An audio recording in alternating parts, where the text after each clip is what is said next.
পুরোনো বাসগুলোকে আর চলতে দেওয়া হবে না। এখন আমরা বিআরটি এর সাথে মিলে একসাথে পুরোনো বাসগুলোর বিরুদ্ধে অভিযানে যাব।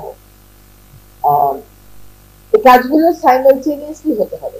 পুরোনো বাস রাস্তা থেকে সরে নতুন বাস যেগুলো হয়তো ইলেকট্রিক ভেহিকেল, ইলেকট্রিক বাসেস, সেগুলো আসবে। ভালো সংবাদ হচ্ছে যে আমরা অলরেডি 250টা, তাই না, বাস কেনার টাকার অনুমোদন পেয়ে গেছি।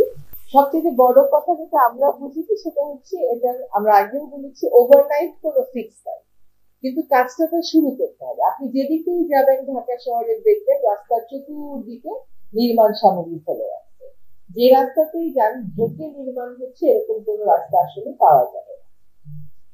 আর বায়ু দূষণের সূত্র তো ভিন্ন ভিন্ন, ফলে আমাদের কাজটা মিনিস্ট্রি এবং ডিপার্টমেন্টে রেগুলেটরি হয়েছে, কিন্তু যারা এই বর্জ্য ব্যবস্থাপনা, রাস্তা বানানো, গাড়ির দূষণ কমানোর বিরুদ্ধে ব্যবস্থা নেওয়া, এই মন্ত্রণালয়গুলো এবং বিভাগগুলোর মধ্যে সমন্বয় সাধনটা খুবই জরুরি। জীবনের সব আয়োজন এখানে একসাথে।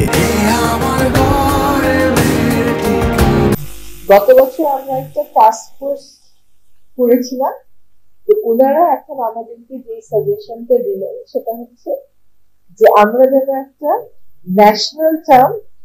ন্যাশনাল লেভেলের একটা ওয়ার্কিং গ্রুপ করে ফেলি, যে সংস্থাগুলো জড়িত তাদের মাঠ পর্যায়ে কাজ করবে ওই রকম প্রধানদেরকে নিয়ে একটা ওয়ার্কিং গ্রুপ করে ফেলা।